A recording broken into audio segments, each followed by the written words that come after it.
Gun Sports Radio is sponsored by Love Radio Network. Welcome to Gun Sports Radio, all about shooting, hunting, self-defense, and more. Now, here are the hosts of Gun Sports Radio, Dave Stahl and Lance Pelkey. All right, folks, welcome. You are listening to Gun Sports Radio, broadcasting from behind enemy lines, show 97. Keep smiling. Gunsportsradio.com. You can find us there. Facebook. You just go to Gun Sports Radio. And we want to thank Gun Range San Diego for all their massive support. 7853 Balboa Avenue, 10 to 10, 7 days a week. Unbelievable family organization. They love first-time shooters. Since day one. Since day one. Actually, day two. That's when they hired Hollywood. When they hired Hollywood, everything went positive.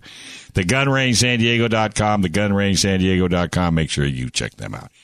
Well, Lance, now you got a mouthful of water. How the heck you doing? I'm doing terrific. How are you doing, Dave? Just kicking chickens. What's up? Well, we got a full load today. Got my Mr. Schwartz in the house. You got Hollywood. You got your better half. We got Mrs. Pelkey in the house. Just impressed. We got the youngest mayor ever. I know. And does he not look like he's from Coronado? Hey, he does. Flip-flops, white sunglasses, a Hawaiian shirt. Blue eyes. Eyes of blue. No singing. Don't start singing on it. He's very handsome. All right. With that being said, well, this is Mr. Schwartz's segment. How are you today, sir? Fantastic. Couldn't be better. And yes, Mayor of Coronado, Richard Bailey, he's my special guest. Yep. I don't know if any of you guys heard, but we had an election Tuesday. Did we? Yep. I got my sticker. We voted.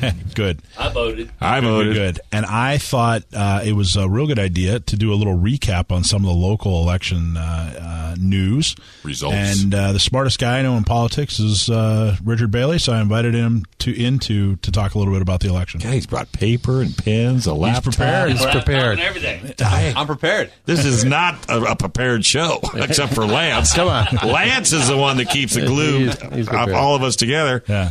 So, Richard, what are your impressions in general? Before we get into specifics, what are your impressions in general about what happened on Tuesday? Yeah, I think if you read a lot of the news articles leading into Tuesday, the big question out there was whether or not you'd continue to experience the blue wave that was happening around the country.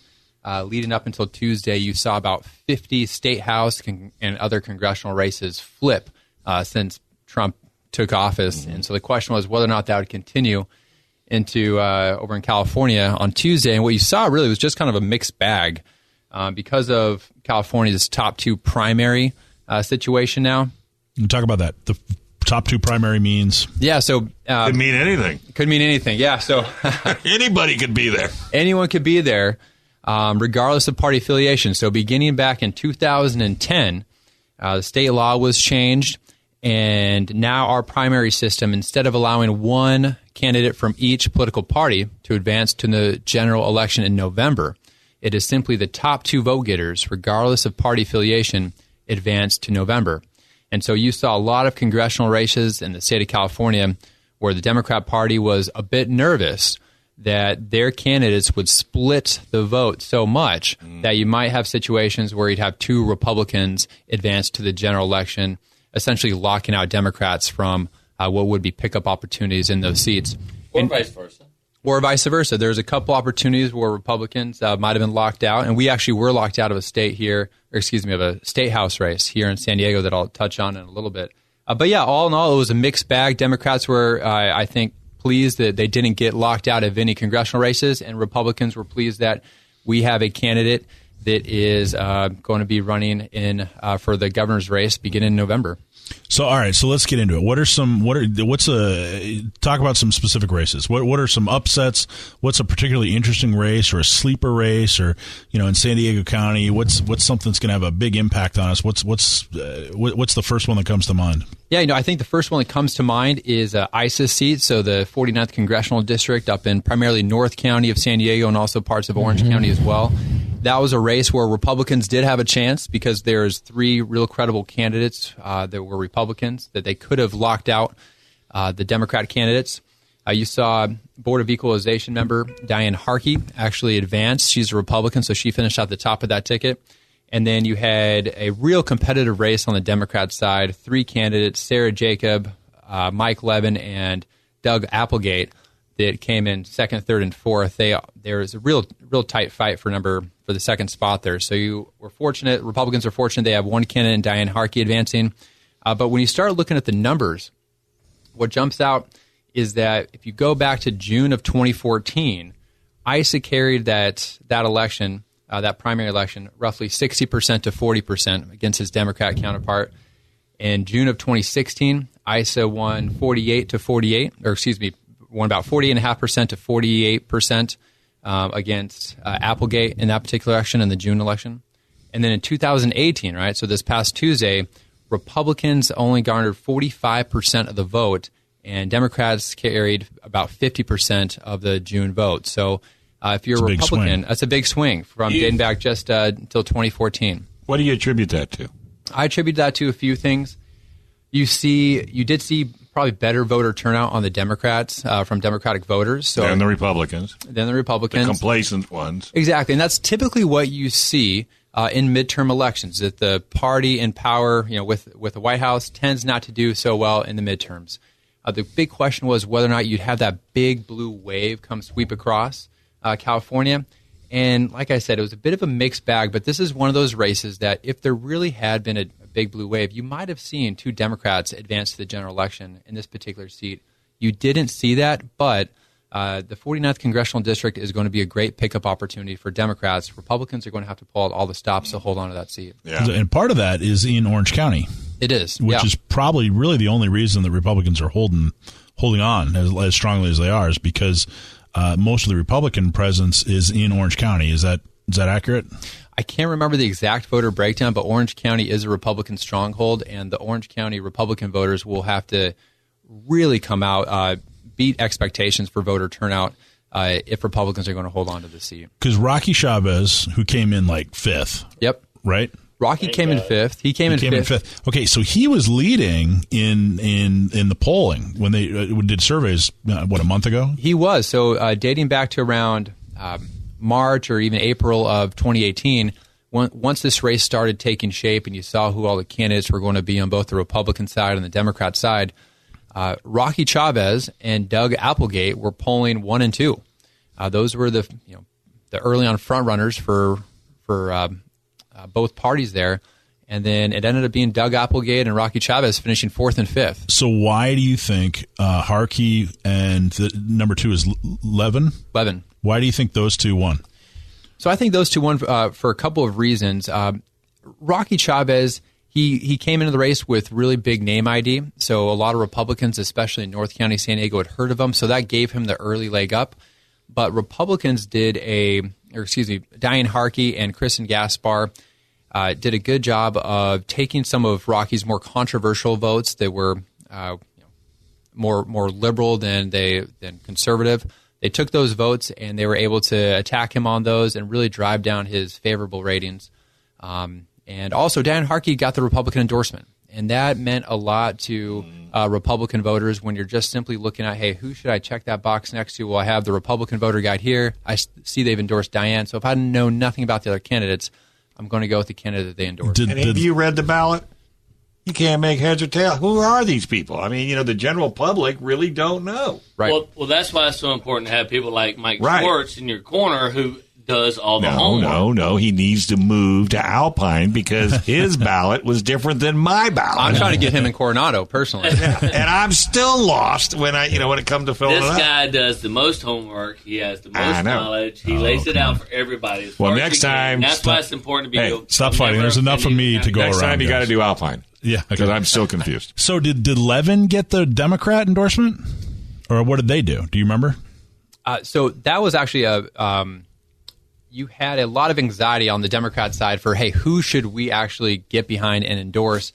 Sarah Jacobs is part of the family for the Irwin Jacobs, Qualcomm founder, and so they don't want to make any money mad. Is that what I'm? Is that what I'm reading between the lines there? You had a very contentious primary on the Democrat side. In fact, there was an effort made by both the Republican Party and the Democrat Party to try to narrow their own field to increase the likelihood that they'd have two members of the same party advancing in November. So I'm going to put you on the spot. Wait, before you do that, save that thought. Okay. Can you put him on the spot? Let me ask a question real quick. How big a mistake was it for Gaspar to run for Congress? Hold that thought till we come back right here on Gun Sports Radio, AM 1170, The Answer.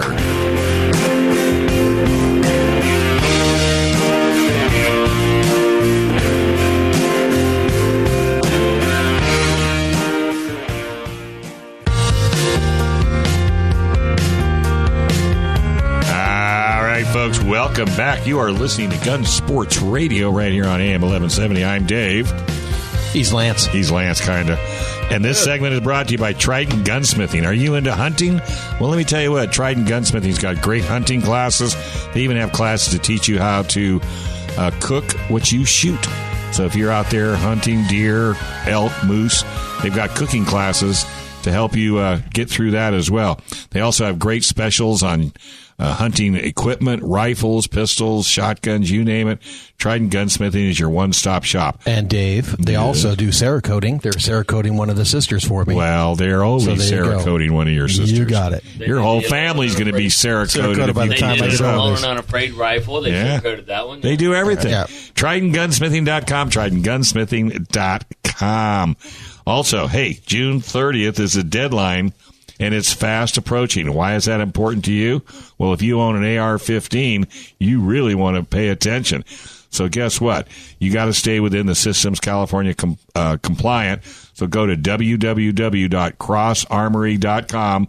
That's cross, CROSS, armory.com for all the parts to make your AR-15 or AR-10 compliant.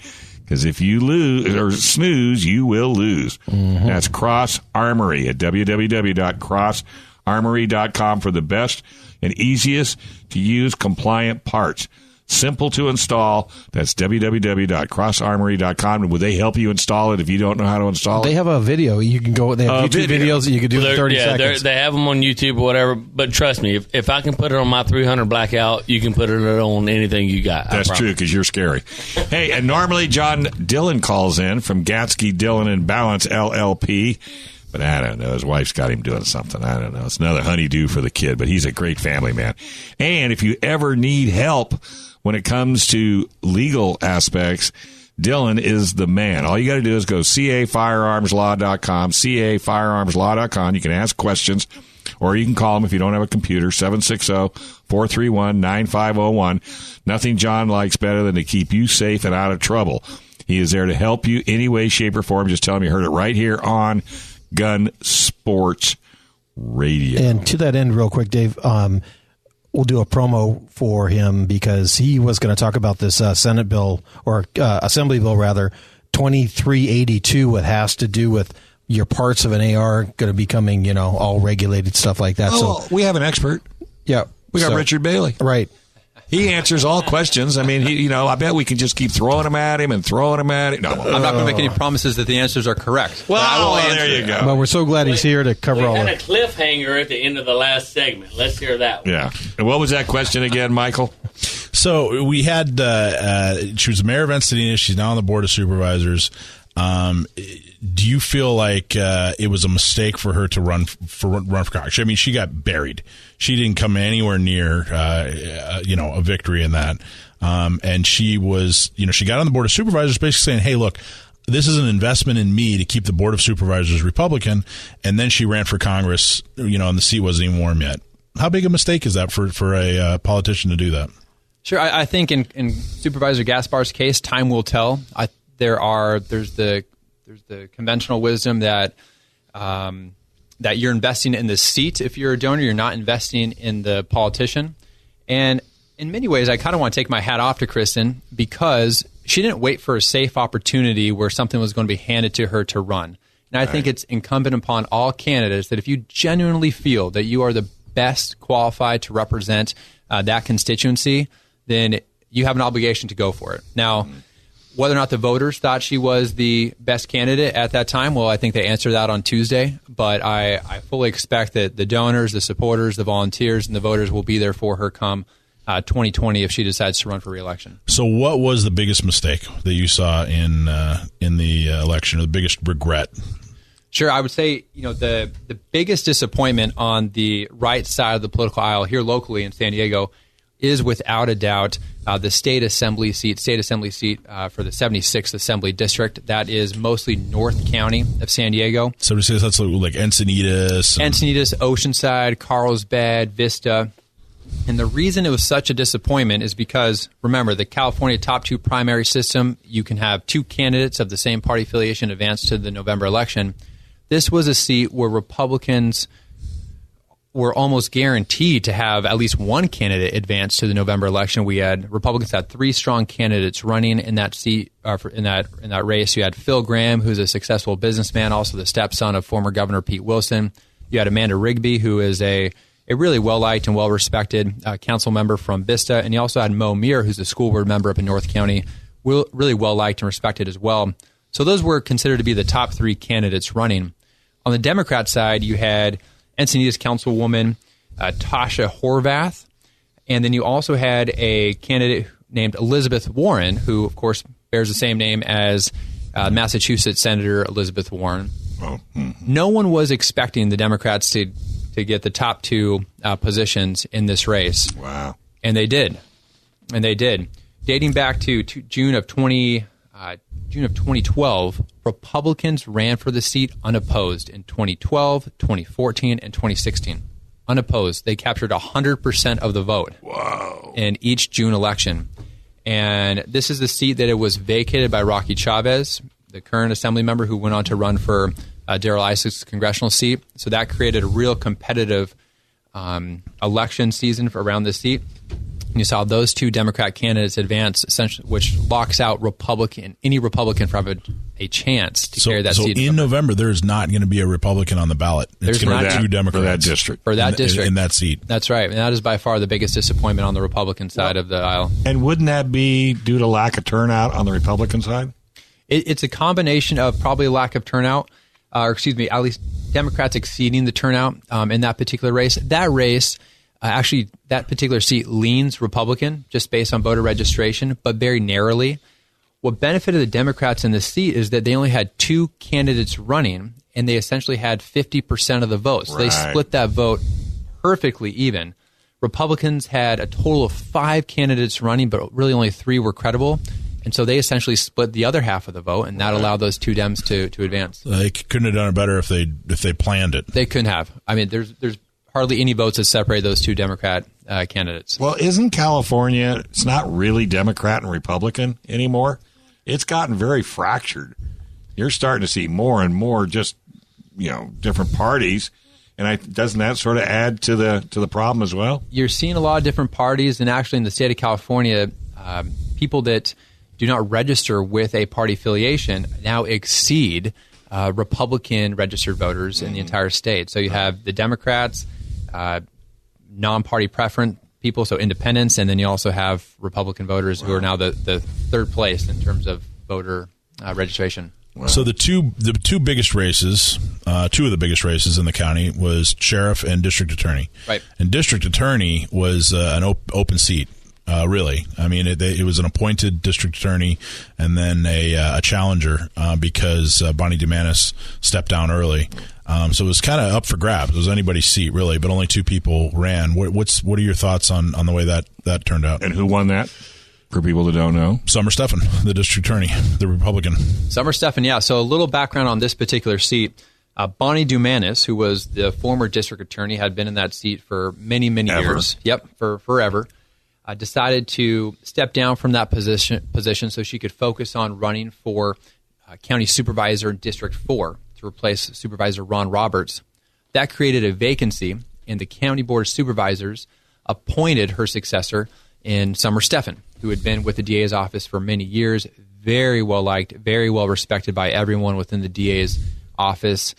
And so then Summer then continued to campaign for the next several months leading up to Election Day. And she had an opponent, Genevieve Jones-Wright, and Genevieve is a public defender. She had virtually 0 experience actually prosecuting cases, and the reason this race got so much attention, even from outside media, outside San Diego market, is because you saw a lot of outside money, namely from George Soros, flood into this seat to try to bolster Genevieve Jones-Wright campaign. He pulled it out rather quickly, I heard. He pulled it out. He pulled out his money about 2 weeks before before Tuesday's election. And my guess is that they were hoping by dumping a bunch of money in, I believe it totaled nearly $1 million, that they would see the polls narrow and they would see Genevieve have a shot at surpassing Summer. That ended up not happening. It wasn't even close. It wasn't even close. And that's why they probably pulled out the money about 2 weeks before. They weren't seeing that gap narrow leading into Election Day, so they decided to take that money out and probably spend it somewhere else. Yeah, San Diego County gun owners endorsed Summer. Mm-hmm. We're real happy with her Second Amendment views. But something that I don't think a lot of people know, her opponent actually asked for San Diego County gun owners' endorsement. And, we met with her and talked to her and, did our homework. Nice lady. But Summer Stephan, head and shoulders above when it comes to her Second Amendment views. Not even close. You asked about the biggest disappointment earlier. That was definitely the 76th Assembly District. The biggest victory for the San Diego County right now, if you believe in law enforcement, if you believe in law and order, without a doubt, Summer Stephan was the biggest victory for San Diego County that night. Well, but here's what's crazy. The Brady organization ended up endorsing Genevieve the week before the election, which I couldn't believe. I'm absolutely convinced that they look to see who we like and then just pick the other person. I don't think they do any research at all. Probably not. So what about Sheriff? I was going to say, so the sheriff, a lot. So the other interesting thing about the sheriff is that, I don't know if you agree with me, Richard, but the sheriff and the district attorney on both sides kind of ran as a slate. They kind of ran together. Yeah. But the voting turnout was very, very different. Yeah, that's a good question. And I'm not exactly sure the reason why on that.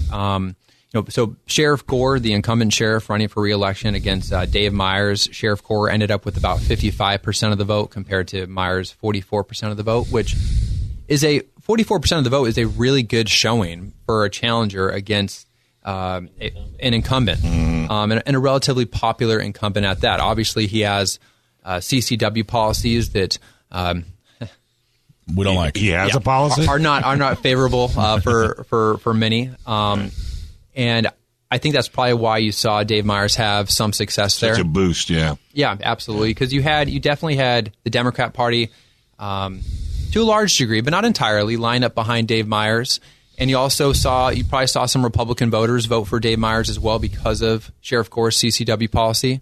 Whereas on the district attorney race with Summer Stephan, Summer was really able to gather not just Republican voters, but pull in a ton of Democrat voters as well. And I think that just speaks to Summer's professionalism and the amount that people respect her on both sides of the aisle. And Genevieve's lack of experience, really, when she came to KUSI. Yeah. And I'm watching it on the monitor, and my jaw was dropped. I think the bottom line is Genevieve wasn't qualified for that position, in my opinion. No, I totally agree. Quick, we're going to go to your segment. Dave didn't pull a lot of Republicans because of his CCW policy. He pulled a lot of Republicans because of San Diego County gun owners. Because when he got that endorsement... that I agree. Yeah. I mean, I think that was a big boost. Because the Republicans weren't looking at it one way or another. But when San Diego County gun owners endorses the candidate... Well, it makes a difference. Endorsements are important, don't you agree? Yeah, I think you're absolutely right. I think that he would have gotten more of those voters, but we were so successful getting Gore to change his CCW policies. For at least a week. All right. Hey, we're going to go ahead and take a small break. You're listening to Gun Sports Radio. We are behind enemy lines right here on AM 1170, The Answer.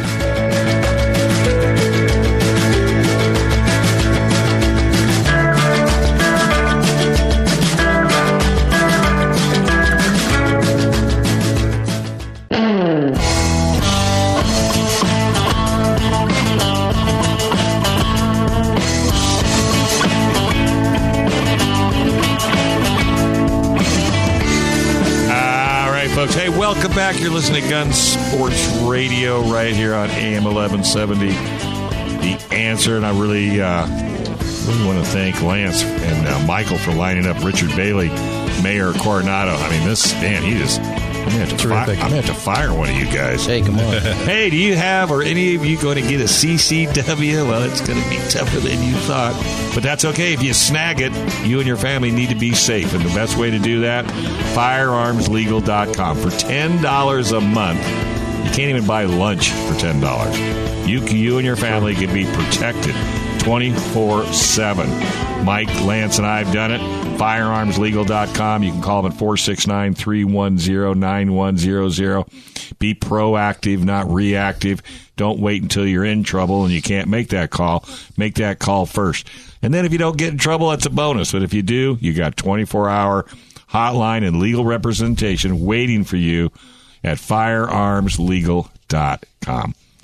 All right, well, we're coming up to Hollywood segment, but folks, everybody sit down, grab something solid. He's giving up a portion of his segment. I can't believe that Joe is doing that. Oh, no, we're not going to let him do that, right? We're going to let him do his thing, and then we'll bring Mr. Bailey on. Yeah, okay. we're good. Yeah, I knew that phone call was coming in. Hey, this segment is brought to you by Gun Range San Diego, the Nordstroms of gun ranges, 7853 Balboa Avenue, 7 days a week, 10 to 10. Go to gunrangesandiego.com. You will see anything and everything you need there. You want to get a CCW? They got a school. You want to learn how to shoot? They got schools. You need to get some safety training? They got that. You need to try out 27,000 different weapons? They got most of them. You need ammo? They got that. You need clean ranges? They got that. You need a bathroom? They even got that too. Need a little comedy? You got to wait till Joe comes in. Hollywood, that would be. So with that being said, Gun Range San Diego, remember, it is the Nordstroms of gun ranges, just not the price. Well, so what are you up to there, Sunshine? Oh, what do you got? I was just going to say, speaking of CCWs, you were just talking about Gun Range San Diego is having a seminar tomorrow night. We are having a seminar. A party? Is it tomorrow? Tomorrow night, the 11th. Monday night, Okay, Monday. Okay, cool. Excuse me. First of two, right? You work there. Yes. He doesn't. I know. You should know that. I couldn't remember. I knew it was a day after I worked that I had to come in, so I wasn't sure if it was Monday or Wednesday. That's how that goes. No, but we're having a seminar. You come in. San Diego County Gun Owners is going to give a seminar. We are a proud sponsor of San Diego County Gun Owners. We are so proud that we can just be even affiliated with such a great organization that has made such an impact in San Diego County. And so they're going to come in and help you, me, and anyone else you know take that first step to getting a CCW. That's right. We're going to go over basically how to apply the process and procedure to how to apply. And then we're going to talk a lot about what they're looking for in a good cause statement. Right. That's really what we're going to talk a lot about. And we're going to give you some tools to help. And there's two seminars. One's at 6, one's at 8. Yep. And I think it's filling up, but I think there's still room. And there's still room. And you know what? If you went to the website and it's full at gunrangesandiego.com, just show up. We'll make room. We've never turned anyone away ever. And we're going to make sure you get all the information you need. Yeah, my goal at that seminar is to make sure that everybody understands how to apply, so it's not intimidating. And I want to get everybody to about 80%. They pretty much know what their good cause statement's going to be. They know how to write it, what to talk about, so they can go home, make the appointment, go through the process, and be successful. We'll see how well it works on the 19th when I have my first interview. You have your first interview on the 19th? On the 19th. So I got to tell you, since the changes in September, not one person has been turned down due to good cause. Well, we're just talking about the election results and things like that. And my hat's off to Dave Meyer for running a wonderful campaign. Very clean, no mudslinging, anything like that. Dave was a genuine stand-up, straight arrow kind of guy. But I tell you what, none of this would have been possible. Dave Meyer's even getting close to that 40-something%. Nobody getting their CCW if it was not for San Diego County gun owners. Right. And again, I just can't say how much we are so proud to be a sponsor of San Diego County gun owners at the Gun Range San Diego. Absolutely. You're a big part of San Diego County gun owners. We're proud to have you on board. Awesome. Yeah. Well, hey, you know what? We're going to take a break real quick talking about politics, and we're going to get down into some nitty gritty about AR builds. We are Dylan even put a thing out about some of the changes that are coming around. What makes an AR legal, what makes an AR not legal. Right. And a lot of people think AR stands for assault rifle, but believe it or not, it stands for Army rifle. Armalite rifle. Armalite. Armalite was a subsidiary of the Fairchild Aircraft Corporation. That's why we started using aluminum to make rifles. Nobody were doing that before. Right, It took an aircraft corporation. And Mr. Stoner, Eugene Stoner, a former Marine, I might add, like myself, started designing the AR platform. And they came out with the AR-15. They started out with the AR-10 that came out first because they wanted to use the same NATO round that the M14 was using. But they decided it was just too much wear and tear on the weapon using the lightweight aluminum material. And then they came out with the 223 5.56, and the AR or Armalite rifle was born.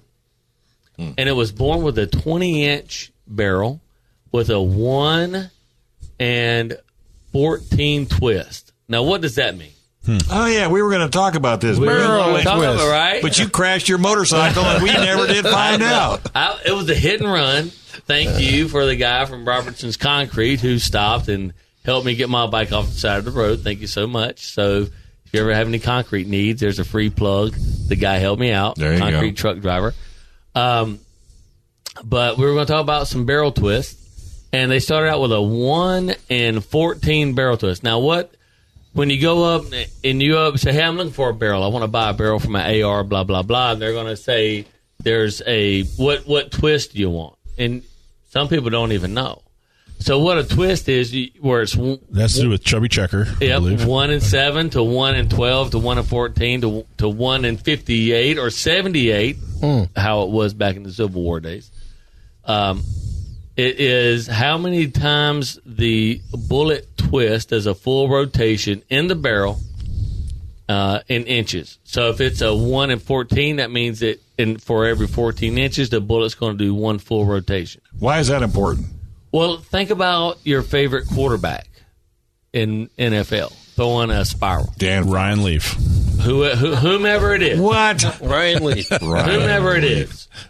And you've seen them throw the perfect spiral that goes down that goes 60, 70, 80 yards. And you've seen the dead duck that is the Ryan Leaf ball. That is not so spiral and it starts to yaw. Wobble, yeah. We call wobble or a yaw. And it starts to tumble in the air so it doesn't get as far. So you have to have the right number of turns per inch versus the length of barrel versus the weight of the bullet. And it sounds super complicated, but I'm going to break it down for you. All right. So if you're shooting a standard AR-15 that is a 16-inch barrel, get a 1 and 8. That's all you need to know. Done deal. Because cut it in half. Cut it, yeah. Because it is it. 1 and 8 doesn't mean 55 grain. 55 grain 72 to 92 grain. Well, 55 grain to 77 grain, really. Okay. It's going to do everything you need it to do. Okay, good to know. 1 and 8. A 1 and 8. A 1 and 7 is going to be better for the lighter grain, which is what most of them are. Most 5.56 rounds, a NATO 5.56 round, is 55 grains. And so you want a 1 and 7 twist for that with a 16-inch barrel. Are they all that, or can you get different turns with different barrels? Going to be it depends. Now, today it'd be hard pressed to find a 1 and 12 or 1 and 14 because everybody's making a 1 and 16. The 16-inch barrels are all going to be between 1 and 7 and 1 and 9. Got it. But don't forget, back in the day, the original M16 was made with a 20-inch barrel. So those were all 1 and 14. And that's when... So think of you've seen it happen, and this is the best analogy I can use. The quarterback throws a spiral, and it looks great for the first 20 yards, and then it starts to wobble, and it looks like that dead duck, and then it starts tumbling in over in. Same thing happens to a bullet. A bullet, absolutely right. So without me, we're on radio, so I can't, show the. And he's waving his arms like crazy, folks. I'm telling you. Now, what about a lot of ARs today have a 16-inch barrel, but the last couple inches is a break. Well, the break is not part of the barrel. So that's what I'm at. So should they technically look at that as a 14-inch, and would that affect? That would be a 14.5-inch barrel, and then you should look at a 1 and 7 or 1 and 8. Okay. Twist. All right. Yeah. And that's in your spec sheet when you buy a AR? Yes. What the turn is? What the twist is in the barrel. Twist is. Okay. So now if you have an 18-inch barrel, you might want, a little longer twist because so you would think, well, the tighter the twist, the tighter the barrel, right? Like the smaller, like the 1 and Makes 6. sense, yeah. So then why don't I have a 1 and 6 or a 1 and 5, right? Because it's going to make it even a tighter barrel. Well, what happens is if it's turning too fast, think about grabbing, when you were a kid, you're holding your little cousin by the arms and you're going in a circle and you spin faster and faster and faster. Next thing you know, you've lost your cousin. Exactly. You lost your cousin. They're hitting the neighbors, recycling cans, right? Because, and bullets are doing the same thing. So what happens is they hit a target no matter how soft, whether it's a twig or a leaf or soft flesh, and it tears into a million pieces. So it's not. It doesn't have the what we call the coefficient that it needs to have. Wow. Well, I tell you what, that was awesome. I've been waiting for that answer. Barrel twist. Barrel twist. Brought to you by Gun Range San Diego. Before we get there, let me you better say hurry this. up. You're done. Some ammo will tell you they will give a barrel twist recommendation. You want that recommendation or lower, not higher. That's a good tip. All right, let's take a quick break right here on Gun Sports Radio. When we come back, Richard Bailey is going to close the show. Mayor Coronado. Youngest. Plethora of knowledge. I don't see a ring. I'm not going down that handsome road, brother. I'll let you go down that road. Folks, right here on Gun Sports Radio. AM 1170, The Answer.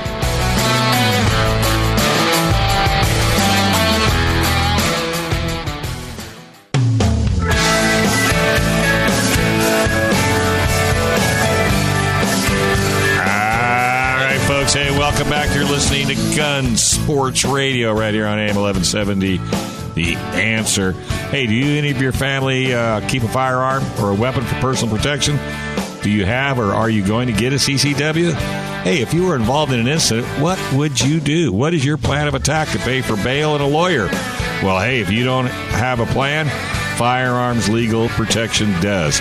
For less than $10 a month, you'll have peace of mind knowing 24-hour hotline and legal representation is waiting for you in the wings. For you and your family for $10 a month. That's Firearm Legal Protection. Go to www.firearmslegal.com, firearmslegal.com, or you can call them at 469-310-9100. Forgot the website? www.firearmslegal.com. Get there or be square. All right, hey, we've got the Honorable Mayor of Coronado, Richard Bailey. How you doing, bud? Hey, doing great. Thanks for having me on. Yeah, it's always good to see you. What newsy stuff have you got for us today? Well, for the November election, what should we pay attention to? You know what? You're going to see a lot of attention around the governor's race, of course, with Gavin Newsom facing off against Republican John Cox. You're going to see a lot of attention around. What do you think about that one? Get out and vote. Get out and vote, absolutely. That's the only thing that's going to make it work. That's the truth. And unfortunately, just given the registration advantage the Democrats have in California, I don't expect that race to be very competitive. But I know John Cox, and I know he's going to give it his best. And if anyone can do it, John might be able to pull it off. Mm-hmm. So you're going to see a lot of attention around that race. You're going to see a lot of attention around the 49th congressional seat, the race to replace Darrell Issa.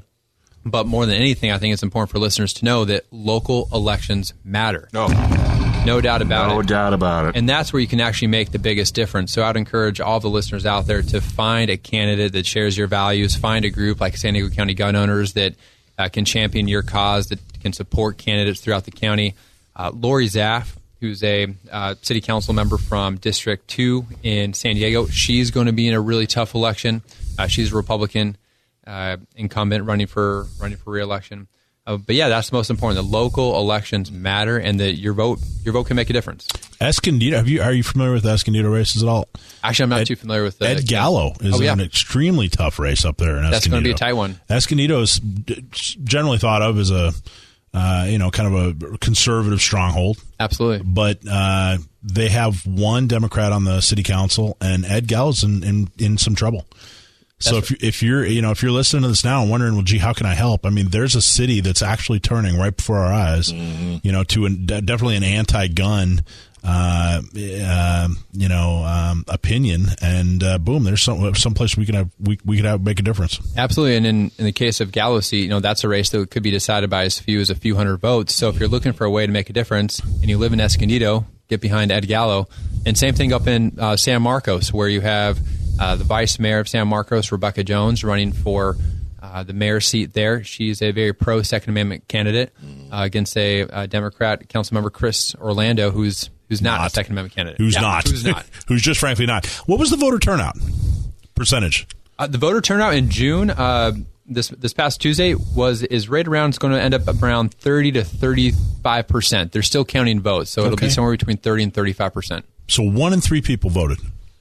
And I just want to say, even if you don't live in Escondido or Vista, but if you're in a community where your candidate seems like they have a stronghold, but you want to make a difference, doesn't mean you can't donate money to someone Anybody.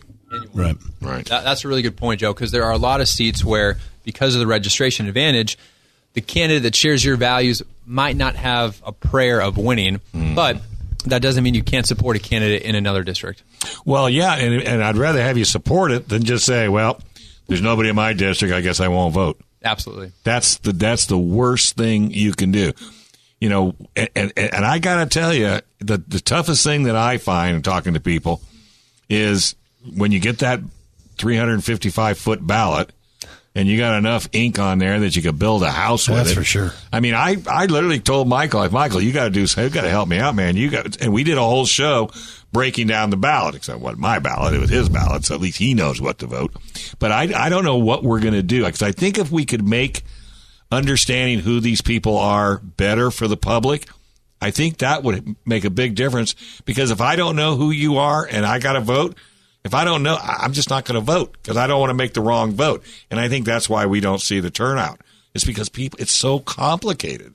Right. There's a lot of people out there that, the job of elected officials is to represent their constituency. So a lot of folks might not pay as much attention to particular races, especially, the local races like for city councils and whatnot. And that's where it's really important for voters to find groups that they know share their values, like San Diego County gun owners, like the Republican Party of San Diego County, like if you're a registered Democrat, like the Democrat Party of San Diego County. Sure. And look to those organizations for advice on who to vote for and why. And when you have 1 in 3 people voting, I mean, when people say, hey, how can we make a difference? We're in California, woe is me. Only 1 in 3 people are voting. Turn that into 1.1 in 3 people, and you could pick up a lot of seats locally.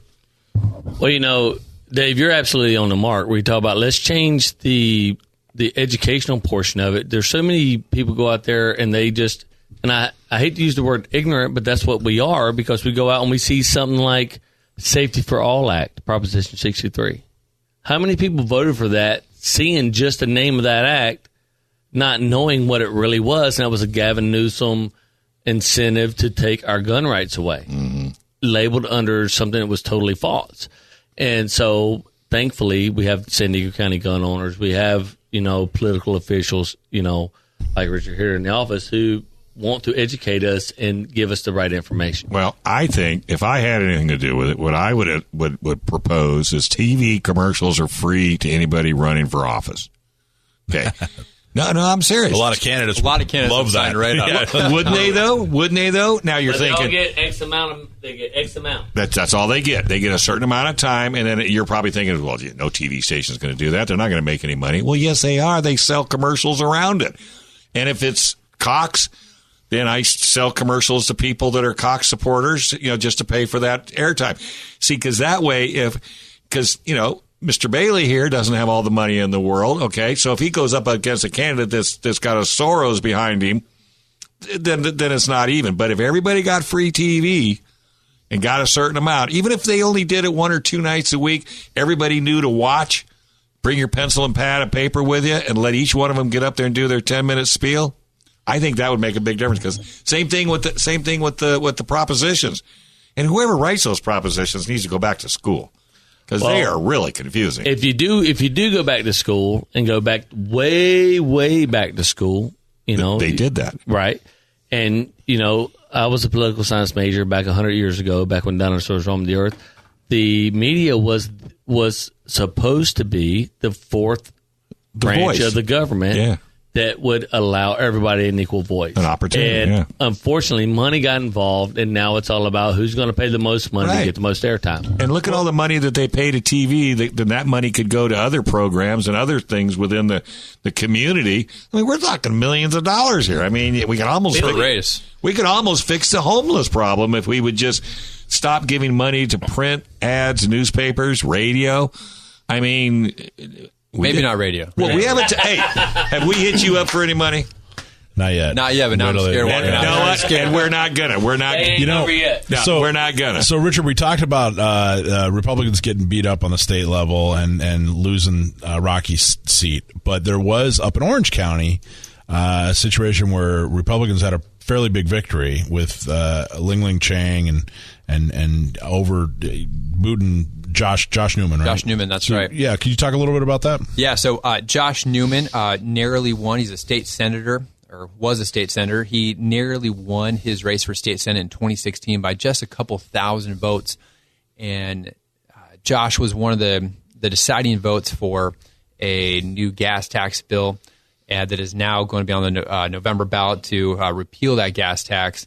Republicans just hammered him on that vote, and Assemblymember Chang was able to Josh Newman was successfully recalled, and then there was a second vote to replace him, and Republican Assemblymember Chang ended up winning that recall effort to replace Newman. So if that surprised California, that Sacramento, did that kind of surprise Sacramento that the people of the state really got together and made this happen? Absolutely. So I think when you have people like Carl DeMaio that really champion this cause to not only repeal the gas tax, but also kind of take a scalp and send a message to state legislators that, hey, if you're going to step that far out of line, we're going to make you pay for it come the next election cycle. All right. Well, I tell you what, I can't thank you enough for coming in today. I know everybody here on the station is thrilled, but I've got one more little plug to throw out there, folks. Are you ready for the deadline? I know Joe's not. The deadline is coming right around the corner. AR-15s as an assault weapon or made, and you got to make it California compliant. Well, if you don't know how to do it, you can go to www.crossarmory.com for all of the parts to make your AR-15 or AR-10 compliant. They have a video. It's so simple, Hollywood could do it. I've done it. I've got two rifles with their gear on it. That's right. They don't fire, but he's got all the gear on it, and it looks really, really good. Don't get us in trouble. www.crossarmory.com. They'll even sit down and chat with you about it. So for the best and easiest way to become compliant, simply install them from crossarmory.com. Hey, we want to thank you all, and we want to thank our sponsor, San Diego, the Gun Range San Diego, CA Firearms Law, Firearms Legal, Triton Gunsmithing, Cross Armory, and hey, you can always get a hold of us at gunsportsradio.com. Gaskins, Dillon, and Ballant. Yep. Oh, yeah. Did I forget Gasky, Dillon, and Balance? Oh, my Lord. That's the mess. All right. Hey, we got Wildness coming up next week right here on AM 1170. Yes, we do. The Answer.